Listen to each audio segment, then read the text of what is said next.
Olá, queridos, graça e paz, ótimo dia, ótima tarde e ótima noite para você. Vamos começar uma pequena série de vídeos, na qual nós intitulamos com o seguinte texto. O tema dessa sequência de vídeos vai se chamar Igrejas Cheias e Templos Vazios. Isso, igrejas cheias e templos vazios. A nível de introdução, precisamos desmembrar o que é igreja e o que é templo.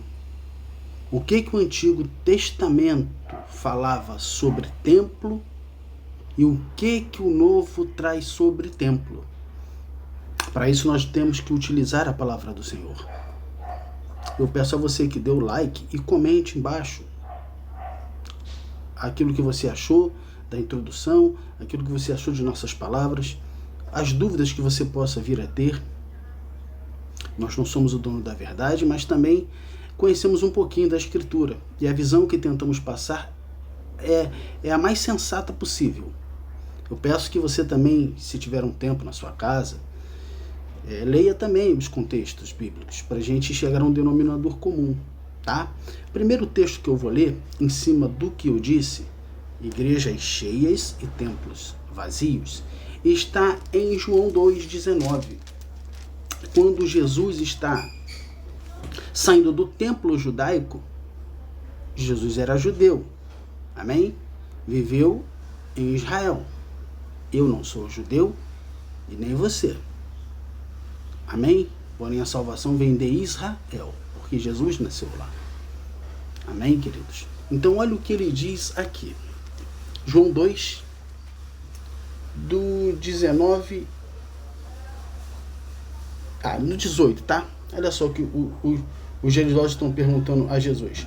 Perguntaram-lhe, pois, os judeus, que sinal nos mostras para fazeres estas coisas? Perguntaram. Jesus lhe respondeu, destruí este santuário, e em 3 dias eu reconstruirei. Replicou-lhe os judeus, em 46 anos foi edificado este santuário, e tu em 3 dias o levantarás? Ele, porém, se referia ao santuário do seu corpo. Quando, pois, Jesus ressuscitou dentre os mortos, lembraram-se os seus discípulos de que ele dissera isto, e creram nas Escrituras e na palavra de Jesus. Isso, os judeus, os religiosos estão falando de um templo físico. E Jesus está falando, destruirei esse templo. Em 3 dias, terceiro dia ele ressuscitou, lembra? Eu vou erguer. Amém? Alessandro, o que tem isso a ver com o estudo? As pessoas não ensinam pra gente que nós somos o corpo de Cristo. Ele é o cabeça do corpo. Isso. Então o templo, a gente vai descobrir quem é. Esse templo era o templo judaico. Vamos seguir? Porque Pedro e Paulo seguem a mesma linha. Alessandro, mas por que você cita Pedro e Paulo? Número 1. Pedro foi chamado para liderar quem? Em Jerusalém? Os judeus. Ele fica só por ali. E Paulo foi chamado para liderar, para ser apóstolos de quem? Dos gentios, os de fora de Israel. Então são 2 líderes que seguem a mesma linha de raciocínio de Jesus.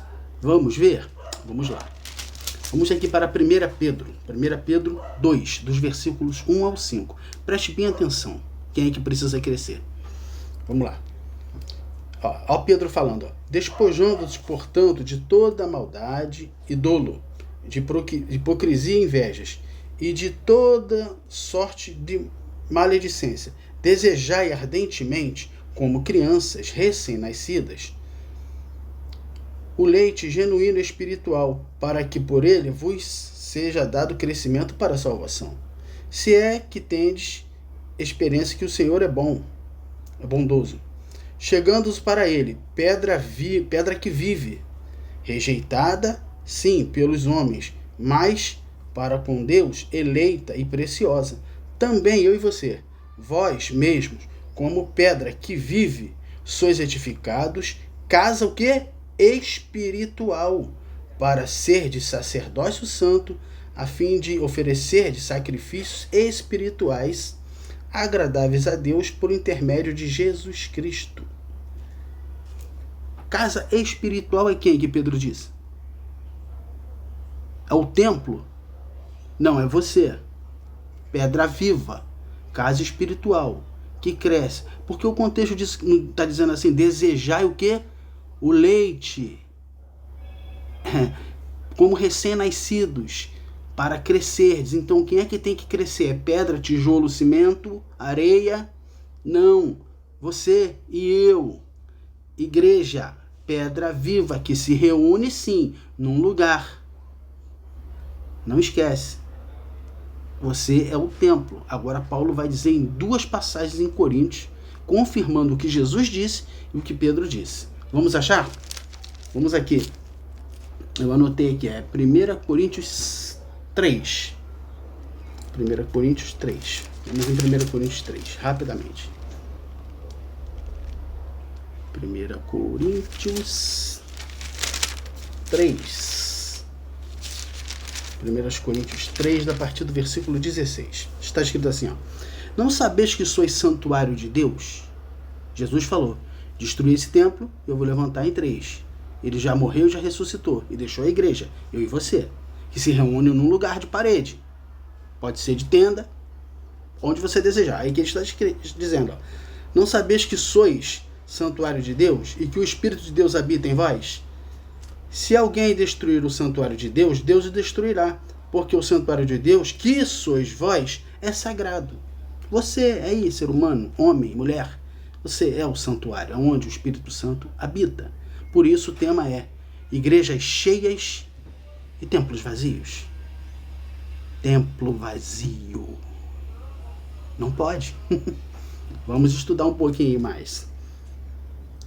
Ninguém se engane a si mesmo. Se alguém dentre vós se tem por sábio neste século, faça de estulto para se tornar sábio, porque a sabedoria deste mundo é loucura diante de Deus, porquanto está escrito, ele apanha o sábio na sua própria astúcia.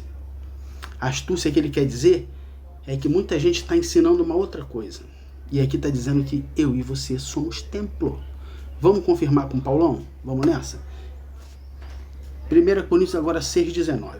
Só dou o pulinho aqui, ó. 6,19. Está escrito assim, ó. Acaso não sabeis que o vosso corpo é santuário do Espírito Santo, que está em vós, no qual tendes parte de Deus, e que não sois de vós mesmo? Ele está fazendo uma pergunta. Vocês não são de vocês. Ele comprou vocês. Então, a título de introdução, queridos, o título que nós vamos estudar é Igrejas Cheias, Lugares Cheios e Templos Vazios. Graça e paz.